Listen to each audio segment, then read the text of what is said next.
Changer de pays, partir en affectation, s'expatrier, ça fait rêver.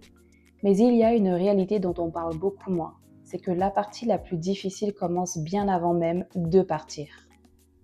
Comment commencer à se préparer lorsqu'on ne sait même pas où est-ce qu'on va habiter ?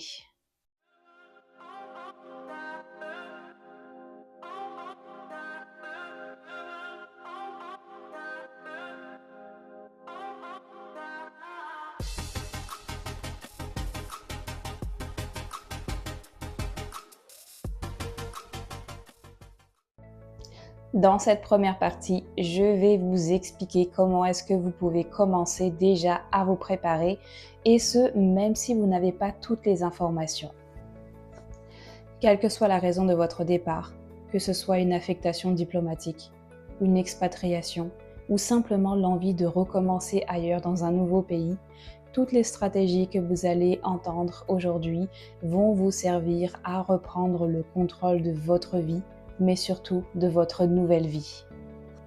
Mais s'il y a bien quelque chose que j'ai compris aujourd'hui, c'est que on n'a pas forcément besoin d'avoir une adresse exacte pour commencer quelque part. Par exemple, lorsqu'il s'agit d'une affectation diplomatique, vous pouvez prendre l'ambassade ou l'emplacement de la mission comme point de repère. Parce que dans la majorité des cas, le logement qui va vous être attribué va se trouver relativement proche. Grâce à Google Maps, vous pouvez visualiser les quartiers autour d'un rayon de 3 à 5 km autour de l'ambassade ou de la mission et ça va vous permettre de déjà identifier des potentielles écoles pour vos enfants, les supermarchés, les garderies, un trajet quotidien et ça va déjà vous permettre de vous projeter un minimum même si ce ne sont pas des informations qui vont être encore exactes à ce stade-là du processus. Je sais que ça peut paraître contre-intuitif, mais on peut vraiment aller super loin dans les préparatifs sans même tout savoir. Au lieu d'attendre, vous pouvez déjà commencer à réfléchir à des potentiels scénarios.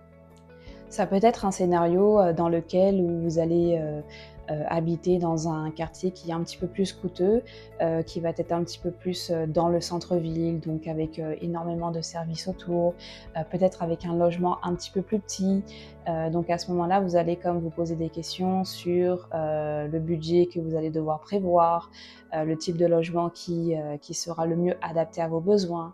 Puis dans un autre scénario, ça peut être dans un quartier qui est un petit peu plus éloigné de la mission et donc avec peu de services, mais vous allez avoir un logement qui va être un petit peu plus grand et un petit peu plus confortable pour votre famille.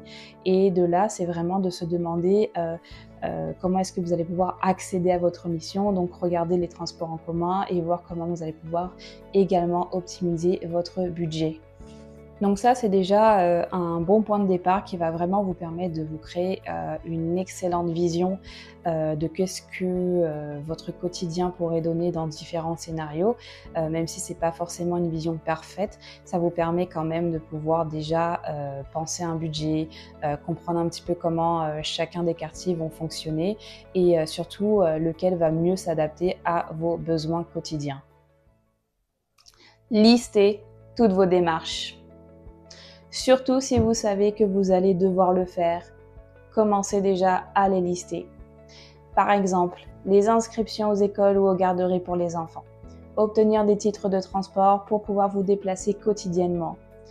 Les permis de conduire. Effectuer une demande. Les assurances santé. Tous ces petits éléments de la vie quotidienne qui font que si vous ne les faites pas assez d'avance, vous pouvez risquer de vous retrouver sans rien. Avec toutes ces informations-là, vous pouvez déjà commencer à même vous renseigner sur le type de logement. Vous pouvez même déjà regarder les sites de location qui vont vous permettre de vous familiariser avec le budget qu'il va falloir prévoir pour le logement. Ça va aussi vous aider à comprendre la réalité locale, qu'est-ce qui est autour dans le quartier en termes de services et surtout ça va vous éviter un choc dès votre arrivée. Et il y a un détail qu'on oublie souvent, la météo. elle influence énormément sur le type de logement, le mode de vie et sur tous vos trajets quotidiens. Et oui, même ça se prépare. Et donc, le jour où vous aurez toutes les informations et toutes les réponses à vos questions, vous ne partirez pas de zéro, mais vous allez avoir la situation entre vos mains. Je ne vais pas vous mentir, c'est une étape qui a énormément d'influence sur votre morale et ça peut être très très difficile à gérer. Il y a énormément de questions et pas beaucoup de réponses. Essayez de prioriser qu'est-ce qui peut être fait aujourd'hui.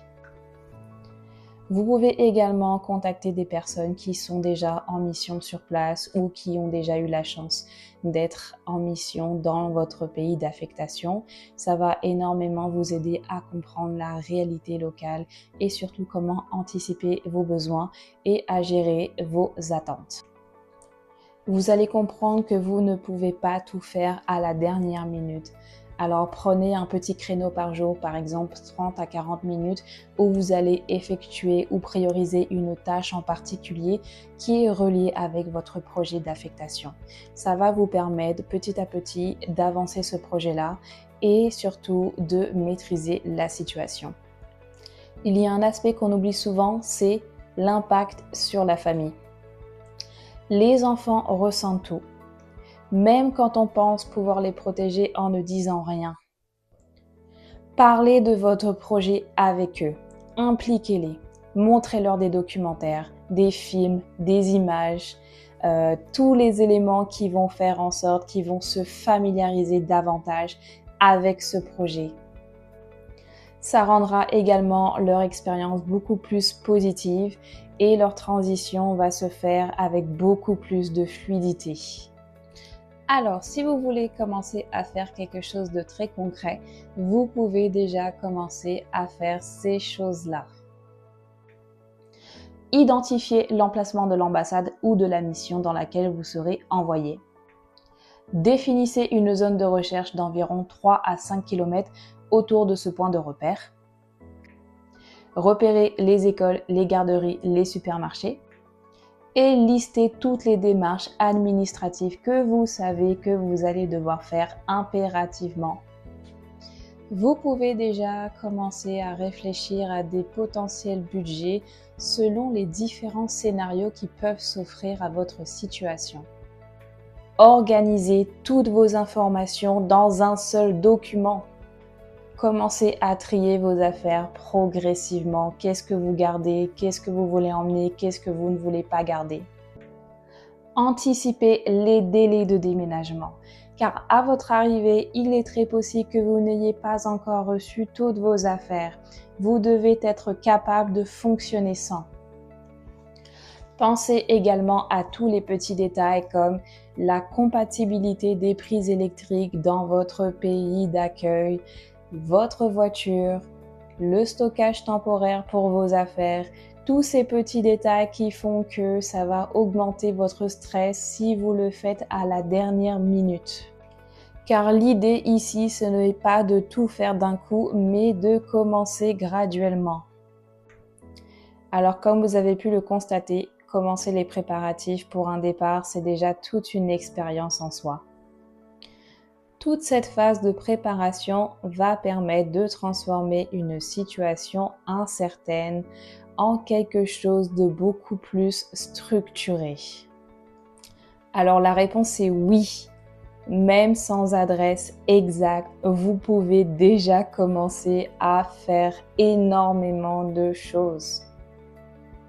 Pour d'autres astuces concrètes, je t'invite à t'abonner à ma chaîne, à rester à l'écoute et à me retrouver dans la deuxième partie de cette vidéo dans laquelle je t'expliquerai les choses auxquelles penser dans ton pays d'origine avant de partir à l'étranger. Si ce contenu vous a plu, je vous invite à visionner mes autres vidéos.